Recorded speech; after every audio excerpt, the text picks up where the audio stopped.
choir from different colleges and choir from our own college. Good morning to you all once again. And I must admit, from my personal point of view, that we have all been looking for this day because we enjoy not only the Christmas season, but your participation in this competition. We actually never treated this as a competition, but a sort of rendering in praise of God. And let me assure you, all of you did a wonderful job in the earlier years whenever you participated. It's unfortunate that we couldn't have this competition last year because of lockdown. So welcome you all once again from my side. James said, no, it's Diana who said Christmas message. Did you say that? Well, I'll try to be close to that. Because it is carol singing competition and you have all come to praise God by singing and rendering wonderful numbers, let me take you back into the history. I wonder how many of you believe that when God created this universe, He created this universe in the accompaniment of music. Do you believe that? Oh, you don't seem to believe that. Nevertheless, when God created this universe, He created it in the accompaniment of music. And therefore, you find harmony in every aspect of nature. There is harmony in nature, and if at all there is any disturbance in this harmony, it is all because of us. And there are several reasons why we cause disturbance to it. I'm not going to get into those details. So there is harmony around. And this singing could have begun a long time ago. Man first made his existence about 1 million years ago. And if I may have to share it with you, human beings are the most recent creatures. All the rest of them, our ancestors, have been there much before we did. So we are only recent arrivals on this planet. And you know what we did it after we arrived. Anyway, there could have been an instance where the primitive man would have started clapping his hands and realized that there is some kind of a rhythm in it. Or maybe he would have used some kind of sticks to communicate and then realized that there is rhythm in it. It is also believed that he could have used some stones. You need not produce music only by these instruments. Music is everywhere. You can produce it using anything. And the primitive man also could have used the straw reeds. If you, those who are literature background students will know, pastoral elegies will have the reference to these. The reeds from the straw have been used as musical instruments. So music has a huge history. From there it came, generation after generation, it was passed on and passed on. And we have history of King David. I wonder how many of you remember King David? He was a wonderful musician. He would sing and play at the same time. And if you remember, whenever Saul was upset, disturbed, he would ask David to do that job, to make him come back or gain his equilibrium, to regain his balance. That's what Saul used to do, and David did that several times. And then it continued. And the musical staff was first introduced by an Italian Benedict monk, Guido d'Arezzo, in about 1000 AD.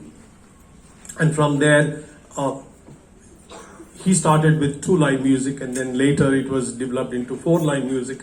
And today you have a treble clef and a bass clef and so on.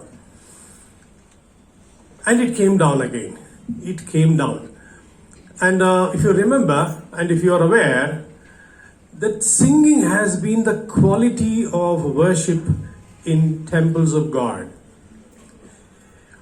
This is one quality. Even today in some churches, the order of worship is sung. It has been a continuous practice from the beginning. So singing has a great impact on the listeners, and it is continued to be like that. And when Mary, you remember Mary, who Mary was?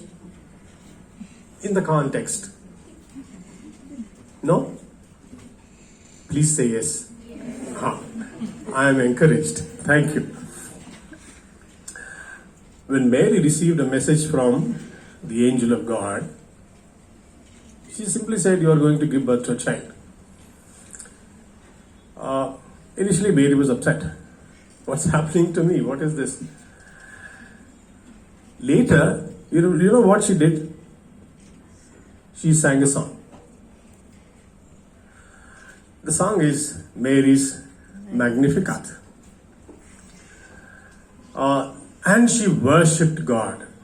She was so thankful to God because God chose her to give birth to a special child. And about the special child, James read out just now that he is going to be a wonderful person who would take the burden of the world. Mary sang. And this Mary's Magnificat is interpreted in three ways. This song had three types of revolutions. One is a social revolution. The other is a moral revolution. And the third one is an economic revolution. Meaning, the song was in praise of God in such a manner that she covered all the three. That the Prince of Peace is going to bring all these three things into the world. Justice in terms of social life, justice in terms of morals, and then revolution in terms of economics, uplifting the poor, honoring the honest, the humble. These were the themes that Mary sang. So the songs continued. And there was also a reference, principles that said, at the time of when it was chaotic, who sang about Jesus' birth first? The angels sang. So it was the heavenly choir that first sang the songs of Christmas, the birth of Christ. And from then, we are still continuing to do that. Okay, Jesus was born. And we all know that he was born with a purpose. And the purpose was to save the world from sin. When Jesus was born, it is written in the Bible, it says, for God so loved the world, he gave his only begotten Son. Why did God give? Because he loved the world. He loved the world, therefore he gave his Son to save people and make them righteous, to seek a place in heaven. This is the purpose. Because God loved the world, he gave his Son to save people. A small message. If we think we love our neighbors, this is one of the powerful commandments in the Bible. Love your neighbor as yourself. Now, I don't have to tell you the story of who your neighbor is, not your immediate next door person. He's not. You know that story, a good Samaritan. The neighbor is anybody. Love everyone the way you love yourself. Okay, when you love others, what do? Letters? You write letters? What do? What did God do when He loved the world? How many sons did God have? Dozen? One. He gave His only begotten Son. It's difficult. You know Abraham's story. It's very difficult. He gave. He knew that he was going to be killed. In spite of that, He gave. So when you love, what do? You need to give. You need to give, irrespective of who your neighbor is. Love prompts you to do that. You must give. Don't give to select people. We make so many things. You have Christmas cakes, you have other delicacies, you have donuts and all that. Whom do you give? This side neighbor, that nice neighbor, and maybe known people, colleagues, friends. That's it. There is one organization in Hyderabad, started, I am proud to say, started by our own student. The organization is called Youngistan. Have you heard about this organization? Youngistan. They keep doing wonderful things in service of humanity. They love, therefore they show it. And I've heard several times that they don't celebrate Christmas with the elite class, with their families and friends.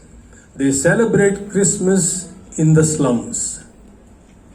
There could be people in the slums who do not know what Christmas is, who do not know what, maybe they can't afford to buy a cake and cut it and eat it. Every year, this is their practice. They go to the slums, celebrate Christmas with those who can't afford to do that. This is love. Who are they? We don't know. But still, they are your neighbors. So when you love others, you give. Let's give irrespective of who it is. Diana was saying, Christmas time, what do we have? Celebrations, decorations, cakes, shopping, Santa. I'm sure you know the story of Santa.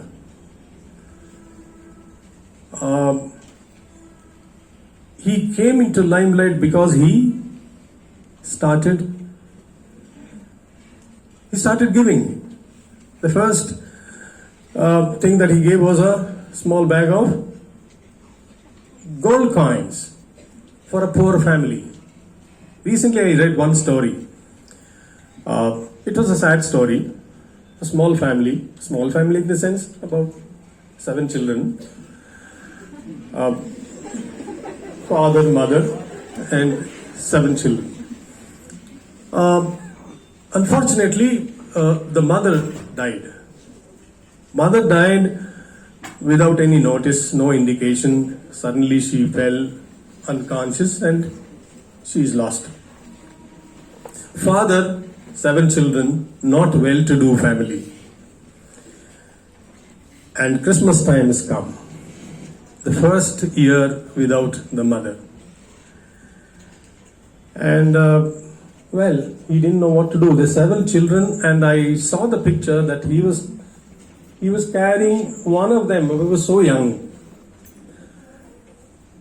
Somebody who was very compassionate with them has given each child a Christmas gift in the form of some cash and enough for their celebration of Christmas. This is what giving is. Don't give to those who have. Show your love to whom it's not possible to celebrate Christmas the way you and I do. So when you love, you give. Well, Cakes and other things are always there, and a spirited enjoyment in the evening. Bad reference, but it's part of life. And shopkeepers abroad claim that they make great sales during Christmas season. Heavy business.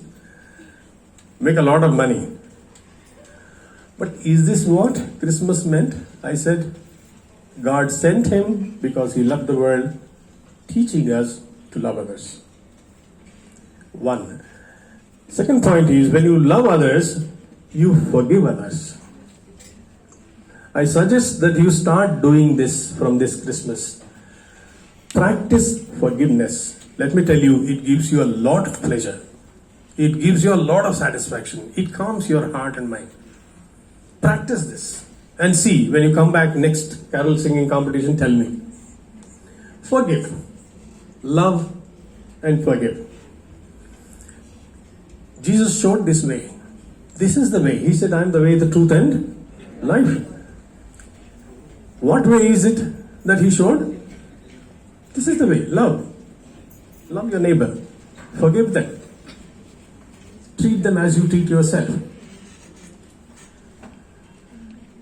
And he suggested one more important thing. Again, this I am going to ask you when you come back. Jesus, when we say Jesus is the way, he is the way to a changed heart. He wants our hearts to be changed.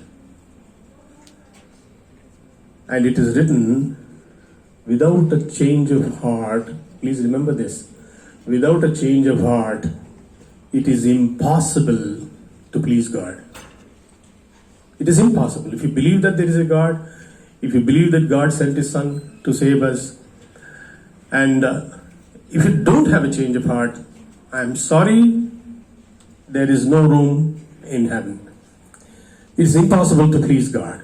So please, my last advice is, change your heart to a new creation in Jesus Christ, because he is the way. He will show you. He will show you the way how to change your heart.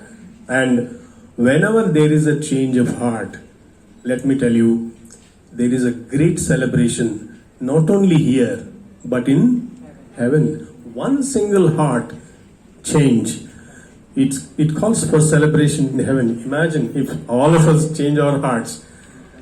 Celebration will be greater next time here and in heaven too.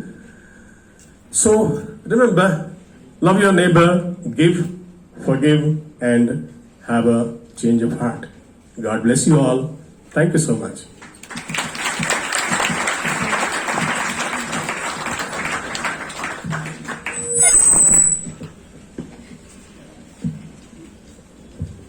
Thank you, sir, for your valuable message. Now it's time